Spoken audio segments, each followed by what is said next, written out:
الحمد لله رب العالمين والعاقبة للمتقين والصلاة والسلام على أشرف الأنبياء والمرسلين أما بعد فأعوذ بالله من الشيطان الرجيم بسم الله الرحمن الرحيم قال الله تعالى في القرآن المجيد والفرقان الحميد يا أيها الذين آمنوا اتقوا الله وقال الله تعالى ولو يؤاخذ الله الناس بما كسبوا ما ترك على ظهرها من دابة ولكن يؤخرهم إلى أجل مسمى صدق الله تعالى مولانا العظيم وبلغنا رسوله النبي الكريم ونحن على ذلك لمن الشاهدين والشاكرين والحمد لله رب العالمين مولاي صل وسلم دائما ابدا على حبيبك خير الخلق كلهم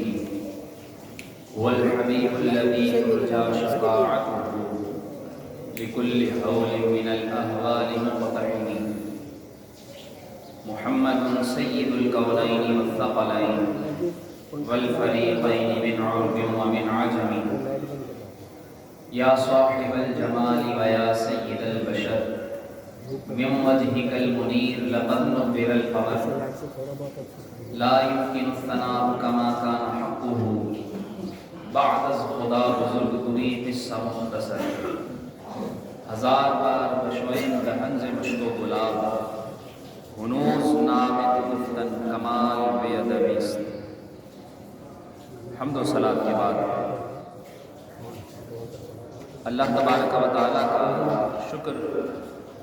اس کا احسان کہ رب تعالیٰ نے ہمیں اپنے گھر میں حاضری کی سعادت بخشی، اور درود و سلام ہوں اللہ کے آخری نبی محمد عربی صلی اللہ تعالیٰ علیہ وآلہ وسلم پر،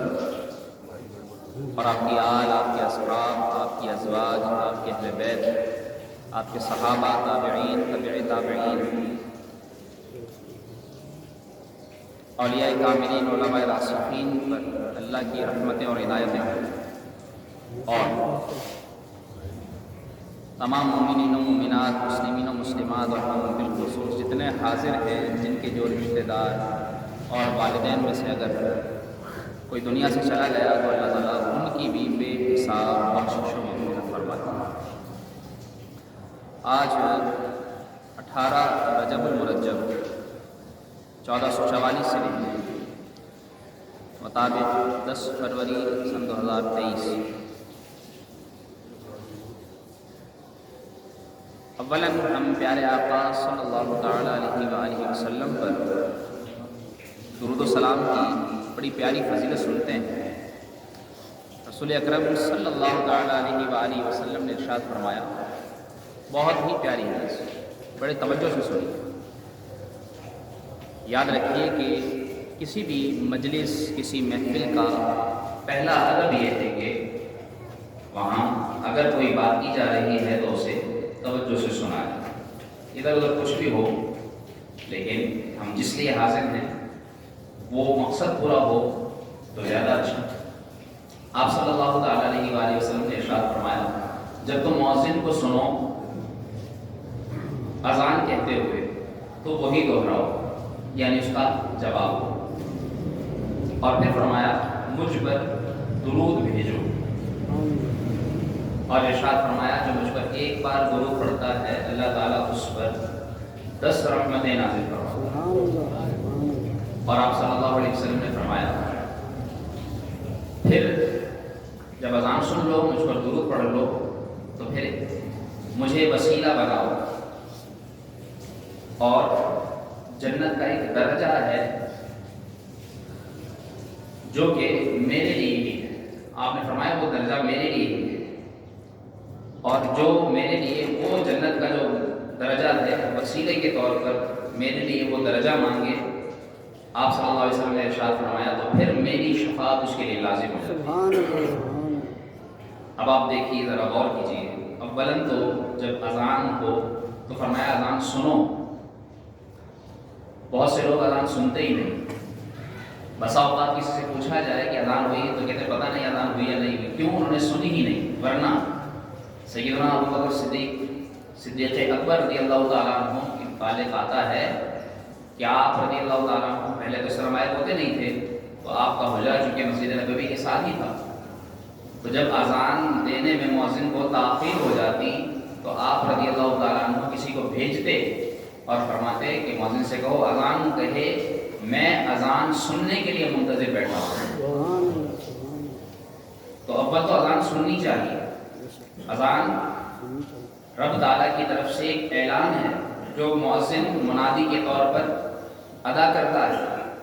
اور روایتوں کا خلاصہ ہے جہاں تک اذان کی آواز آتی ہے شیطان وہاں سے اتنی دور تک بھاگ جاتا ہے، دور ہو جاتا ہے. حضرت علی رضی اللہ تعالیٰ عنہ کو حضور صلی اللہ علیہ وسلم نے ارشاد فرمایا، علی جب تم غمگین ہو جاؤ تو اپنے گھر والوں میں سے کسی کو کہا کرو کہ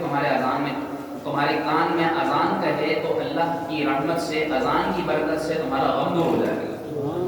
کتنی پیاری بات ہے.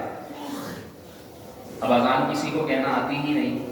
بہت سے ایسے لوگ ہیں جب ان کو کہا جائے کہ اذان کہو تو کہیں گے اذان نہیں آتی. گھر کے اندر خواتین کو، گھر کے کسی مرد کو کہہ دیا جائے کہ اذان سناؤ، اس کو اذان نہیں آئے گی، حالانکہ دن میں روزانہ 5 بار اذان ہم سنتے ہیں. اس کے باوجود چونکہ دھیان نہیں ہوتا، سنتے نہیں ہیں. اگر کوئی چیز ہم دھیان سے سنیں، کیوں؟ انسان سن کر تو بولنا سیکھتا ہے. اگر کوئی بہرا ہوگا پیدائشی تو وہ گونگا بھی ہوگا، کیوں؟ اگر کہ اس کی زبان ہو، کیونکہ اس نے سنا نہیں. جب سنے گا نہیں تو بول بھی نہیں پائے گا. تو ہم بھی اذان اگر سنیں گے نہیں تو پھر یاد کیسے کر سکیں؟ اس لیے آپ صلی اللہ علیہ وسلم نے فرمایا اذان سنو، اذان سنا کرو، اور جب سنو تو پھر اس کا جواب بھی دیا کرو. کتنے لوگ سن لیتے ہیں لیکن اذان کا جواب نہیں دیتے. ورنہ اذان کا جواب آپ صلی اللہ علیہ وآلہ وسلم نے حضرت بلال رضی اللہ تعالیٰ عنہ سے متعلق عورتوں سے فرمایا، عورتوں جب تم بلال کو اذان کہتے سنو تو جیسا وہ کہے تم ویسا کہا کرو، اللہ تمہیں ہر کلمے کے بدلے 1 لاکھ نیکی عطا فرمائے. تو پھر صحابیات نے کہا یا رسول اللہ صلی اللہ علیہ وسلم یہ تو مردوں عورتوں کے لیے ہے، مردوں کے لیے کیا ہے؟ آپ صلی اللہ علیہ وسلم نے فرمایا مردوں کے لیے دگنا ہے، تمہیں 1 کلمے پر 1 لاکھ نیکی ملے گی. مرد اگر اذان کا جواب دے گا تو اسے 1 کلمے کے بدلے 2 لاکھ نیکی عطا کی جائے گی. کتنی پیاری بات. اور ساتھ ساتھ اسی پر بس نہیں، فرمایا 1000 درجے بلند ہوں گے، 1000 گناہ معاف ہوں گے، اور اللہ تعالیٰ 1000 درجات بلند کرنے کے ساتھ ساتھ، گناہ معاف کرنے کے ساتھ ساتھ اللہ تعالیٰ تمہارے لیے 1000 نیکیاں بھی لکھ دے گا. کتنی پیاری فضیلت ہے. تو ہمیں اذان سننی چاہیے اور سن کر اس کا جواب بھی دینا چاہیے. اذان میں 15 کلمات، فجر کی اذان میں 17 کلمات، اقامت میں 17 کلمات. تو اس طرح جب اس کا جمع مجموعہ نکالا جائے تو اس کا ٹوٹل علماء لکھتے ہیں کہ کم و بیش 5 اذان، اگر کوئی مرد 5 اذانوں کا مستقل باقاعدہ جواب دے تو اسے 3 کروڑ 24 لاکھ نیکیاں ایک دن میں مل سکتی ہیں. سبحان اللہ، کتنی بڑی فضیلت ہے. اذان و اقامت کا جواب 3 کروڑ 24 لاکھ نیکیاں. قیامت کے دن ایک نیکی کم پڑ رہی ہوگی. تو اس لیے یہ بڑی پیاری فضیلت ہے. اور میرے آقا صلی اللہ علیہ وسلم نے فرمایا کہ جب تم اذان سنو اس کا جواب کہو اور پھر اس کے بعد درود پڑھو. نہ تو اذان سنیں نہ جواب دیں پھر درود پڑھنا تو بہت دور کی بات ہے. حالانکہ درود کی فضیلت بھی بیان فرمائی. 1 بار درود پڑھو گے 10 رحمتیں ملیں گی. اور پھر آپ صلی اللہ تعالیٰ علیہ وسلم نے کیا فرمایا پھر تم میرے لیے دعا کرو، یعنی میرے لیے وہ وسیلہ مانگو. اب اذان کی جو دعا ہے، ایک تو اذان، پھر اذان کے بعد دعا، اللہم رب هذه الدعوة التامة. یہ پوری دعا بہت سے ایسے لوگ ہوں گے جن کو یاد ہی نہیں ہوگی، اور اس کے اندر ہم دعا کر سکتے ہیں جو آپ نے فرمایا. یہ دعا اسی کے عین مطابق ہے. آتی سیدنا محمد الوسیلۃ والفضیلہ والدرجۃ الرفیعہ وابعثہ مقاما محمودا الذی وعدتہ. کہ یا اللہ میرے آقا صلی اللہ علیہ وسلم کو اس مقام پر فائز فرما، وہ مقام جو مقام محمود ہے جس کا تو نے ان سے وعدہ فرمایا. تو یہ دعا ہم ہر اذان کے بعد کریں. اور آپ نے فرمایا جو میرے لیے یہ وسیلت کی دعا مانگے گا اس کے لیے میری شفاعت لازم ہو جائے. اتنی بڑی بات ہے. شفاعت لازم کا مطلب یہ ہے کہ کسی کے اندر ہی اندر اشارہ دے دیا ہے کہ شفاعت بھی اس کو ملے گی جو دنیا سے ایمان پر جائے گا. مطلب کہ تم میرے لیے دعا کرو گے، وسیلہ مانگو گے، شفاعت کی دعا کرو گے، تمہیں شفاعت تو ملے گی ہی ملے گی، ساتھ ساتھ تمہارے لیے یہ گارنٹی دی جا رہی ہے کہ تمہارا خاتمہ بھی ایمان پر کیا جائے گا. تو دنیا سے مسلمان جاؤ گے، اس سے بڑھ کر کیا فضیلت ہوگی. اس لیے ہمیں چاہیے کہ ہم اذان بھی سنیں، اذان کا جواب بھی دیں، حضور صلی اللہ علیہ وسلم کے لیے وسیلت اور آپ صلی اللہ علیہ وسلم کے لیے مقام محمود کی دعا بھی کریں، اذان کے بعد کی دعا پڑھیں اور پھر اس فضیلت کو حاصل کریں. ایک مرتبہ درود شریف پڑھ لیجیے. اللہم صلی علی سیدنا و مولانا محمد مبارک وسلم وصلی علیہ صلاۃ و سلام علیک یا رسول اللہ. ایک تمہید اگر ہم یہ سمجھیں کہ عقل مند جب کوئی کام کرتا ہے تو وہ کسی وجہ کے بغیر نہیں کرتا، کوئی نہ کوئی اس کی وجہ ہوتی ہے. جب ایک عام انسان جو عقل رکھتا ہے اس کا یہ حال ہے کہ وہ کوئی کام کسی وجہ سے کرتا ہے، تو پھر ایک قول ہے فعل الحکیم لا یخلو عن الحکمت، کہ حکیم کا فعل، حکیم سے مراد وہ طبیب والا حکیم نہیں، دوا کھانے والا حکیم نہیں، حکیم حکمت والا، حکمت والے کا فعل کوئی بھی کام کسی حکمت سے خالی نہیں ہوتا. اور یہ حکیم کس کا نام ہے؟ اللہ رب العالمین. قرآن کریم میں علماء لکھتے ہیں کہ 38 مرتبہ اللہ رب العالمین کا نام بطور حکیم کے اللہ رب العالمین نے قرآن میں ذکر فرمایا. 38 مرتبہ حکمت والا. تو جب ایک انسان کا کام جو عقل مند ہو وہ حکمت سے خالی نہیں، تو میرے رب کا کوئی کام حکمت سے کیسے خالی ہو سکتا ہے؟ جب بھی کوئی کام کرے گا اسے پوچھا جائے گا کیوں کیا، کس لیے کیا، کس غرض سے کیا، کس مطلب کے لیے کیا، کس مقصد کے لیے کیا. لیکن اللہ رب العالمین سے کوئی یہ پوچھ بھی نہیں سکتا کہ اس نے کوئی کام کیوں کیا. کیوں؟ کیونکہ اس کا ہر کام جو بھی وہ کرے اس کے لیے کسی علت کی ضرورت نہیں ہے، اس کے لیے کسی سبب، کسی مقصد کی ضرورت نہیں ہے، بلکہ اللہ رب العالمین کا ہر کام جو اس نے کیا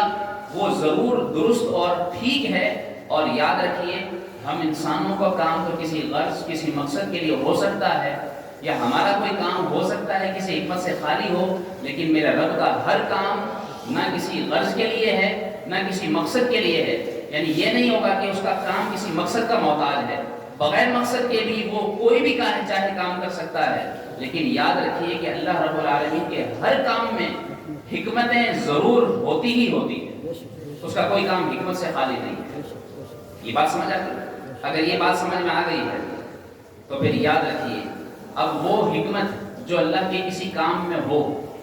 وہ ہماری سمجھ میں آئے یا نہ آئے. ہو سکتا ہے کہ ہماری عقلیں اس کا ادراک نہ کر سکیں. اللہ رب العالمین جب کسی فرد کو، کسی قوم کو آزمائش میں ڈالتا ہے تو پھر عقل والا اپنے عقل کے ترازو میں تولتا ہے اور اپنے گمان کے اوپر پھیلاتا ہے، اور جب نہیں سمجھ پاتا اس آزمائش کو، اس مصیبت کو، تو پھر اعتراض کرتا ہے. جس طرح ہم پر کوئی مصیبت آ جائے، جب ہماری عقل کام کرنا چھوڑ جائے یا جب ہم اپنی عقل کے مطابق سوچنا شروع کریں تو کہتے ہیں کہ یا اللہ یہ مصیبت دی کیوں مجھے، تو نے مجھے غریب کیوں رکھا ہے. حالانکہ اسے پتہ نہیں ہے کہ اس رب نے یہ جو حکمت اس کے اس کام میں ہے کہ اس نے اس کو غریب رکھا ہے، اس کے غریب رکھنے میں اس کی کوئی نہ کوئی حکمت شامل ہے. اب وہ حکمت کسے سمجھ میں نہیں آ رہی، اس کا سمجھ نہ آنا یہ اپنے عقل کی وجہ سے پھر اعتراض کرتا ہے کہ مجھے غریب کیوں، اس کو امیر کیوں، مجھے تو نے ویسا کیوں بنایا، اس کو ایسا کیوں بنایا، یوں اعتراض کرتا ہے. لیکن جو سمجھدار ہوتا ہے، جس کو اللہ نے ایمان کا نور عطا فرمایا ہوتا ہے، وہ بجائے اعتراض کے اللہ تعالیٰ کی طرف سے نعمتیں تو نعمتیں، اللہ کی طرف سے مصیبت آنے پر بھی اس کا شکر ادا کرتا ہے اور اس کے اندر حکمتیں ڈھونڈنے کی کوشش کرتا ہے کہ یا اللہ تو نے یہ مصیبت بھی نازل فرمائی ہے تو اس میں بھی تیرا کوئی نہ کوئی ایسا کام حکمت کا ہوگا کہ جس کی وجہ سے میں نہیں سمجھ پا رہا، لیکن جو میری دنیا کے لیے بھی بہتر ہوگا اور میری آخرت کے لیے بھی اچھا ہوگا. عقل مند اس طرح سوچتا ہے. مثال کے طور پر اب یہ ترکی میں زلزلہ آیا، ترکی اور شام میں، جو ظاہری عقل کے ترازو تول رہے ہیں وہ تو یہ سمجھ رہے ہیں کہ وہ زمین کے نیچے سے پلیٹیں ہل گئی تو کسی نے کوئی سائنسی طریقے سے فلاں جگہ پر یہ زلزلے کی صورت بنا دی. لیکن جو سمجھدار ہیں وہ یہ جانتے ہیں کہ جس طرح کوئی ان پلیٹوں کو زمین کے ماتحت، زمین کے زیر زمین نیچے جو تہیں بنی ہوئی ہیں ان کو سبب سمجھ رہے ہیں زلزلے کا، لیکن عقل مند یہ کہتے ہیں کہ ان زمین کی تہوں کو بنانے والی ذات اللہ رب العالمین کی اور انہیں ہلانے والی ذات بھی اللہ رب العالمین کی، اور اس نے جب یہ کوئی زلزلہ یا کوئی ایسی آفت اتاری ہے تو اس کی بڑی حکمتیں ہوں گی اس میں. اور جب انسان ظاہری اسباب دیکھتا ہے تو پھر وہ اصل مقاصد سے دور ہو جاتا ہے، لیکن جب انسان بجائے اسباب کے مسبب الاسباب کی ذات پر نظر رکھتا ہے تو پھر اسے حکمتیں سمجھ میں آتی ہیں، پھر اسے سمجھ میں آنا شروع ہو جاتا ہے. ورنہ بے عقل جو ہوگا، رسول اللہ صلی اللہ علیہ وسلم نے فرمایا کہ جو بے عقل ہے وہ اللہ کے کاموں میں جب حکمت نہیں تلاش کر پاتا تو اس کی حالت ایسی ہے جیسے جانور بے عقل، اسے جب باندھا جائے تو اسے یہ نہیں پتا ہوتا کہ اس کو باندھا کیوں گیا، اور بے عقل جانور کو جب کھولا جائے تو اس کو یہ پتا نہیں ہوتا کہ اس کو کھولا کیوں گیا. اسی طرح جب کوئی انسان اپنے رب کے کاموں میں حکمت نہیں سمجھ پاتا تو اس کا حال اس بے عقل جانور کی طرح ہوتا ہے. وہ سمجھ یہ نہیں پاتا کہ اللہ نے امن دیا تھا تو کیوں، اور امن برباد کیا تو کیوں، اللہ نے سکون دیا تھا تو کیوں، اور بے سکونی دے دی تو کیوں، امیر رکھا تو کیوں، غریب کیا تو کیوں، اللہ نے حسن دیا تو کیوں دیا، اور اللہ تعالیٰ نے حسن کی دولت چھین لی تو کیوں. کسی کو اچھی آواز دی، کسی کو اچھا گھر دیا، کسی کو اچھی اولاد دی، کسی کو اچھے ماں باپ دیے، کسی کو اچھی زوجہ دی، اور کسی کو اس کے بالکل الٹ دیا. لیکن ہر ایک عقل مند سوچ کر اس میں حکمتیں ڈھونڈتا ہے، اور بے عقل اس جانور کی طرح نہ اسے پتا ہوتا ہے کہ دیا تو کیوں، اور نہ اسے یہ پتا ہوتا ہے کہ لیا تو کیوں. اس لیے آج کی جو گفتگو ہے وہ سمجھانا یہ چاہتا ہوں کہ عقل مند انسان اپنے رب عز و جل کی طرف سے آنے والی مصیبتوں کو اپنے لیے آئندہ کی نصیحت بنا کر سوچتا ہے، اور یہ سمجھتا ہے کہ رب عز و جل نے کوئی مصیبت دی ہے تو اس میں اس کی کوئی نہ کوئی حکمت ہوگی، اور پھر وہ عبرت پکڑ کر اپنی آئندہ کی زندگی شریعت کے مطابق گزارنے کی کوشش کرتا ہے. اب رب تعالیٰ کی طرف سے آپ دیکھیے کہ وہاں یہ آفت آئی، 15,000 سے زائد اموات ہو چکی ہیں، اور کچھ ماہ قبل ہمارے ملک میں بھی، وہ تو ترکی اور شام ہے، ہمارے ملک میں کچھ ماہ قبل جو سیلاب کی صورت حال ہوئی، کتنے لوگ متاثر ہوئے جو اب تک بے آسرا ہیں، اب تک وہ بحال نہیں ہو سکے. یہ سب اللہ کے حکم سے ہے، اور اس پر ہمارے لیے سب سے بڑی عبرت یہ ہے کہ دیکھیے اس رب کی قدرت کتنی ہے. پہلی حکمت جو عقل مند سوچے گا وہ یہ جانے گا کہ میرے رب عز و جل کی قدرت اور اس کی طاقت کتنی ہے کہ جو لمحوں کے اندر جو سوئے تھے، جب انہوں نے سوچا ہوگا کہ صبح اٹھیں گے نہ مال ہوگا، نہ اولاد ہوگی، نہ گھر ہوگا، نہ گاڑی ہوگی، سب برباد ہو جائے گا، سوچا ہوگا نہیں، لیکن اس کی طاقت دیکھی کہ لمحوں کے اندر، منٹوں کے اندر سب کچھ برباد کر کے رکھ دی. تو کیا ان کے ساتھ ہو سکتا ہے؟ ہمارے ساتھ نہیں ہو سکتا، سب کے ساتھ ہو سکتا ہے. کبھی بھی وہ رب تعالیٰ کچھ بھی کر سکتا ہے. ایک تو اس رب کی طاقت کا اندازہ لگایا جائے کہ اس کی طاقت کتنی ہے، اور دوسرا عبرت پکڑی جائے کہ یا اللہ ہمیں تو نے امن عطا فرما رکھا ہے تو ہم اس امن کے بعد تیرا شکر ادا کرتے ہیں، اور شکر ادا کرنے کے بعد سب سے پہلے اپنے دل میں ہمیں چاہیے کہ اس رب عز و جل کا خوف پیدا کرنے کی کوشش کریں، اپنے دل میں اس رب کا خوف لائیں. کتابوں میں آتا ہے کہ جب گناہ عام ہوتا ہے تو اللہ تبارک و تعالیٰ اسی طرح کی نشانیاں دکھاتا ہے، اسی طرح کی نشانیاں قرآن کریم میں فرمایا وَمَا نُرْسِلُ بِالْآيَاتِ إِلَّا تَخْوِيفًا، کہ ہم جب کوئی نشانی بھیجتے ہیں تو اس لیے تاکہ تمہیں ڈرائیں، خوف دلائیں، تمہیں خوف آئے ہمارا، ہم سے ڈر لگے. ایک مقام پر فرمایا وَمَا أَرْسَلْنَا فِي قَرْيَةٍ مِّن نَّبِيٍّ إِلَّا أَخَذْنَا أَهْلَهَا بِالْبَأْسَاءِ وَالضَّرَّاءِ لَعَلَّهُمْ يَضَّرَّعُونَ، کہ ہم جب کسی نبی کو بھیجتے ہیں کسی بستی میں اور پھر اس بستی والے نہ مانیں اور پھر ہم ان کے اوپر کوئی مصیبت اتارتے ہیں تو اس نہ ماننے کے بعد مصیبت جو آتی ہے اس مصیبت کو بھی اس لیے بھیجتے ہیں تاکہ وہ گڑ گڑائیں ہماری بارگاہ، ہم سے ڈریں، ہم سے خوف کریں. رب تعالیٰ کا یہ فرمان ہے، اور اللہ کے فرمان کے ساتھ ساتھ رسول اللہ صلی اللہ تعالیٰ علیہ وسلم کا کیا عمل تھا. آپ صلی اللہ تعالیٰ علیہ وآلہ وسلم کے متعلق حضرت عائشہ صدیقہ فرماتی ہیں کہ جب بادل آ جاتے اور گھنگور ہوائیں چلتی اور بارش برستی تیزی سے تو رسول اللہ صلی اللہ علیہ وسلم کے چہرے پر خوف کے آثار نمودار ہو جاتے ہیں. ہم کبھی ڈرتے ہیں جلدی سے اللہ کی کسی عذاب سے، کسی مصیبت سے، جلدی سے ہم ڈرتے نہیں ہیں، لیکن رسول اللہ صلی اللہ علیہ وسلم کا یہ عمل تھا کہ آپ یہ چہرے پر آثار نمودار ہوتے. تو حضرت عائشہ صدیقہ رضی اللہ تعالیٰ عنہ نے فرمایا کہ یا رسول اللہ لوگ تو بارش دیکھ کر خوش ہوتے ہیں، ہمارے یہاں بھی تیز بارش آئے تو ہم خوش ہوتے ہیں نا کہ تیز بارش آ گئی. تو آپ نے فرمایا کہ یا رسول اللہ لوگ تو خوش ہوتے ہیں اور آپ گڑ گڑا رہے ہیں، آپ خوف کر رہے ہیں. تو آپ حالانکہ رسول اللہ صلی اللہ علیہ وسلم کے ساتھ اللہ نے کیا وعدہ فرمایا، وما کان اللہ لیعذبہم وانت فیہم، کہ اے نبی جب تک آپ ان میں ہیں اللہ ان پر عذاب عام نہیں فرمائے گا۔ اس کے باوجود رسول اللہ صلی اللہ علیہ وسلم کا خوف، آپ نے فرمایا کہ اے عائشہ یہ بادل اور یہ تیز بارشیں دیکھتا ہوں اور یہ گھٹائیں چھاتی دیکھتا ہوں تو پھر مجھے خوف سے وہ یاد آتا ہے جو اللہ نے قرآن میں فرمایا کہ جب قوم عاد پر بھی عذاب آیا تھا تو ان پر بھی اسی طرح بادل چھائے تھے، وہ یہ سمجھ رہے تھے کہ ہم پر بارش ہوگی اور اسی بارش کو اللہ نے ان کے لیے عذاب کی صورت میں بدل دیا۔ تو مجھے یہ ڈر لگتا ہے کہ کہیں اللہ کا عذاب نہ ہو۔ تو رسول اللہ صلی اللہ علیہ وسلم اللہ سے خوف کرتے ہیں اور ہم افسوس کے بے خوف ہیں۔ موجودہ حالات، ملکی حالات ہمارے سامنے ہیں، کیا سے کیا ہو گیا لیکن ہمارے اندر خوف نہیں آ رہا۔ موجودہ بگڑتی صورتحال کے بعد کیا ہمارے اندر خدا کا خوف بڑھا؟ نہیں۔ کیا ہم نے حرام کھانا چھوڑا؟ نہیں۔ کیا ہم نے جھوٹ بولنا چھوڑا؟ نہیں۔ افسوس کہ ہم تو اتنے بے باک ہو گئے ہیں کہ جتنے ہم اس طرح کے واقعات سن دیکھ رہے ہیں اس کے باوجود ہم اتنے ہی بے خوف ہوتے چلے جا رہے ہیں۔ تو حکیم کے کام میں حکمت کو عقل مند یوں سمجھتا ہے کہ یا اللہ مصیبت تو ان پر آئی ہے لیکن ڈر میرے اندر پیدا ہونا چاہیے کہ یا اللہ میرے اندر تیرا خوف پیدا ہو گیا اور تیرے خوف سے میں پہلے نماز نہیں پڑھتا تھا، نماز پڑھانا شروع کروں، میں جھوٹ بولتا تھا، جھوٹ بولنا چھوڑ دوں، میں بے خوفی کی زندگی، غفلت کی زندگی گزار رہا تھا یا اللہ لیکن اب ڈر کر تجھ سے زندگی گزاروں۔ یہ عقل مند کا کام ہونا چاہیے۔ اور ادھر حال یہ ہوتا ہے کہ بے عقلوں کی طرح اور اسی جانور کی طرح جسے نہیں پتا باندھا کیوں کھولا کیوں، اس کی طرح اگر علماء ڈرائیں بھی تو افسوس کہ علماء کو بھی ہم نہیں بخشتے، ان کو بھی کہتے ہیں کہ یہ مولوی تو ڈراتے رہتے۔ افسوس، مسلمان کو خوف اور امید میں رہنا چاہیے۔ بزرگوں کا کیا قول تھا کہ تعجب ہوتا ہے اس پر جو اس دنیا سے جانے کے باوجود، یعنی اس کو پتا ہے کہ جانا ہے، جس کو پتا ہے کہ موت برحق ہے، اس کے باوجود ہنستا ہے۔ آپ صلی اللہ علیہ وآلہ وسلم کی بارگاہ میں جب صحابہ اس طرح کے سوال کرتے، آخرت کے بارے میں پوچھتے کہ موت کیا ہے، آخرت کیا ہے، تو آپ صلی اللہ علیہ وسلم یہ فرماتے، بتا تم نے تیاری کر لی؟ اس کی خاموش ہو جاتے۔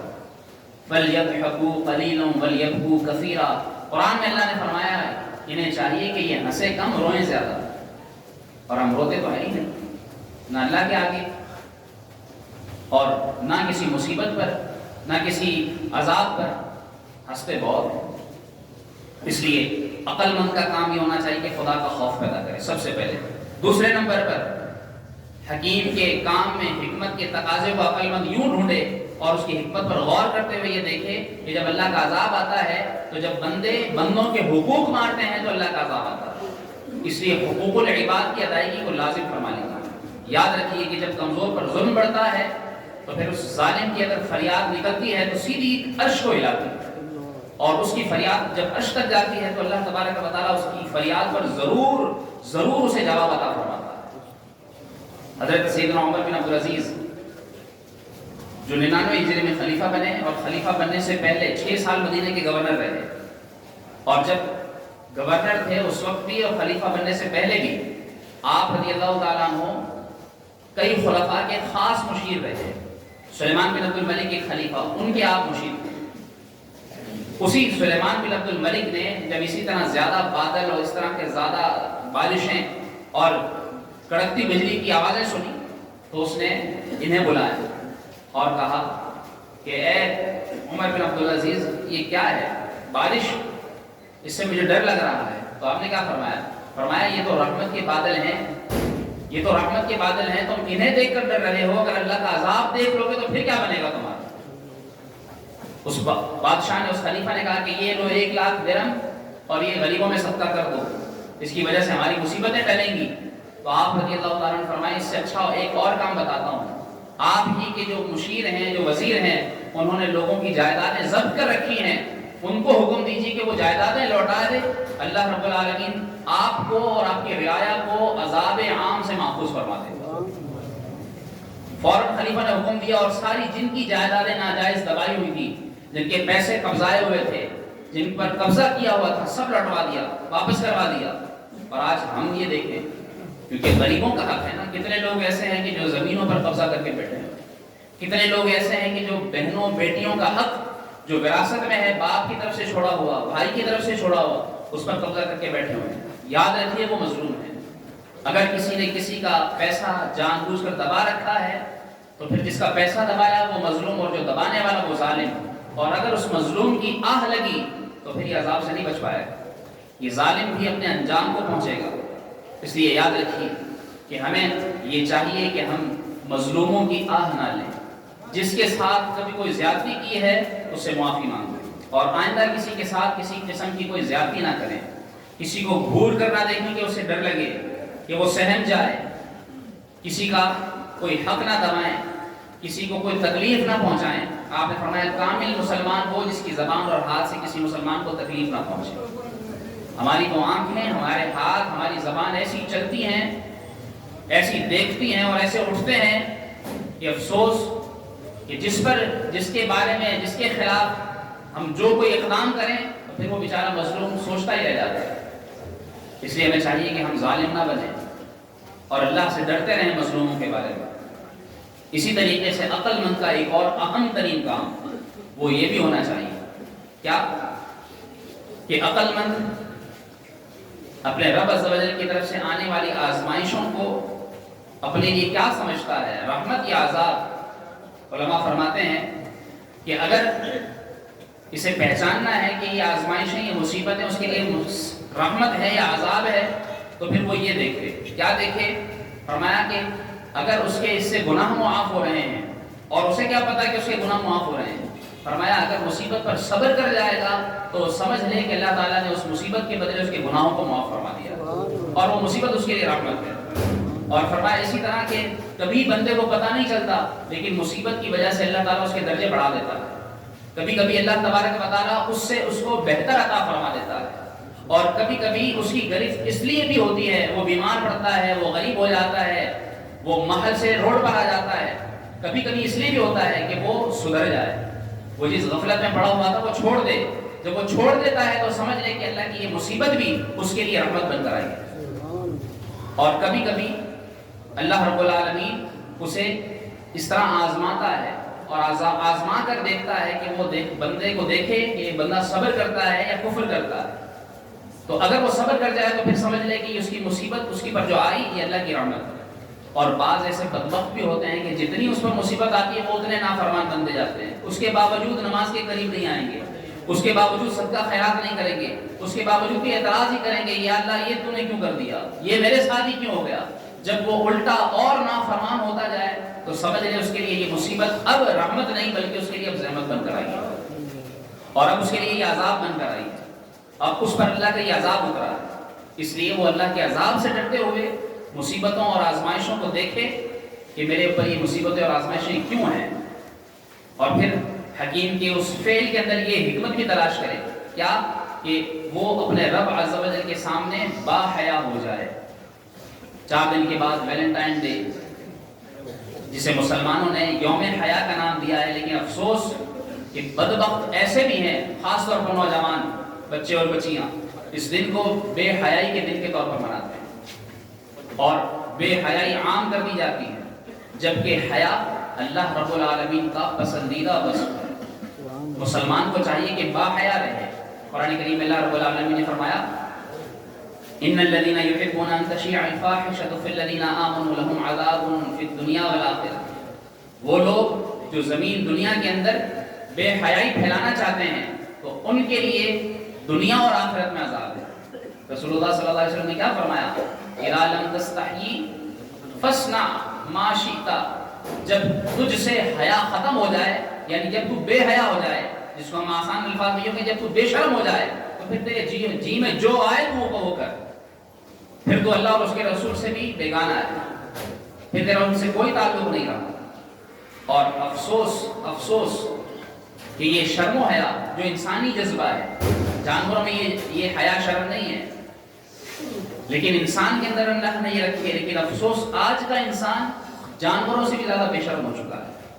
کس طرح وہ بے حیائی عام کر رہا ہے، کس طرح وہ کسی کی بہن بیٹی کی عزت پر ہاتھ رکھ رہا ہے، کس طرح وہ ان کے بارے میں باتیں کر رہا ہے، فحش گفتگو کر رہا ہے، ان کے جسم کے بارے میں، ان کے اعضاء کے بارے میں، ان کی عزتوں کے بارے میں، کس طرح آج کا انسان مسلمان جانوروں سے بھی بدتر ہو کر بے حیائی کی باتیں کرتا ہے، بے حیائی پھیلاتا ہے۔ افسوس جو نہ شرمائے، فرمایا کہ جو اللہ رب العالمین سے نہ ڈرے اور لوگوں کے سامنے بھی بے شرم ہو جائے اور بے شرم ہو کر اعلانیہ گناہ کرے، تو پھر ایسا اعلانیہ گناہ کرنے والا جو لوگوں سے نہ شرمائے وہ اعلانیہ گناہ کرتا ہے، اور جو اللہ سے نہ شرمائے وہ چھپ کر گناہ کرتا ہے۔ اور افسوس آج اعلانیہ گناہ کرنے والے بھی عام ہیں اور چھپ کر گناہ کرنے والے بھی بہت ہیں، اور لوگوں کے اندر سے لوگوں کی اور اللہ کی شرم دور ہو چکی ہے۔ اس لیے ہمیں چاہیے کہ اللہ تبارک و تعالیٰ کی طرف سے آنے والی مصیبتوں اور آزمائشوں کو اس طور پر دیکھیں کہ یا اللہ تیری حکمت یہ ہے کہ ہم تیرے اس عذاب کو دیکھ کر اور تیری طرف سے آنے والی اس مصیبت کو دیکھ کر اپنے اندر ہم حیا پیدا کر رہے ہیں، ہم شرم لائیں اپنے اندر، اور شرم کا تقاضا یہ ہے کہ ہم گناہ کرتے ہوئے اس سے حیا کریں۔ اس لیے ایک اللہ کے ولی نے ارشاد فرمایا کہ لوگوں، تم نے اللہ رب العالمین کو لوگوں کے مقابلے میں کم اہمیت دی ہے۔ کیا کہ جب تم گناہ کرتے ہو تو لوگوں سے تو ڈرتے ہو، لیکن یہ نہیں دیکھتے کہ تمہارا رب بھی تمہیں دیکھ رہا ہے۔ اس کا مطلب تمہارے دل میں لوگوں کا ڈر زیادہ ہے اور اللہ کا ڈر کم ہے، اور قیامت کے دن جب تم اللہ کی بارگاہ میں پیش ہوگے تو اس وقت تمہیں کہا جائے گا کہ تم لوگوں سے ڈرتے تھے اور مجھ سے نہیں ڈرتے تھے، اور پھر فرشتوں کو حکم دیا جائے گا کہ اس کو پکڑو اور گھسیٹ کر منہ کے بل جہنم میں پھینک دیا جائے۔ تو اس لیے ہمیں اللہ سے حیا کرنی چاہیے، اللہ سے شرم کرنی چاہیے، ہمیں غور کرنا چاہیے کہ ہمارا طرز عمل کیا ہے، ہم کس طرح زندگی گزار رہے ہیں۔ اللہ رب العالمین ہم سب کو آزمائشوں اور مصیبتوں سے عبرت پکڑتے ہوئے، اللہ تبارک و تعالیٰ جو حکیم و علیم اور قدیر ہے، اس کے ہر کام کی حکمت کو سمجھتے ہوئے اللہ رب العالمین ہمیں اپنا خوف دل میں رکھنے اور خوف کے نتیجے میں لوگوں پر ظلم کرنے سے بچنے کی توفیق عطا فرمائے، اور اللہ تعالیٰ ہمیں شرم و حیا نصیب فرمائے۔ آمین۔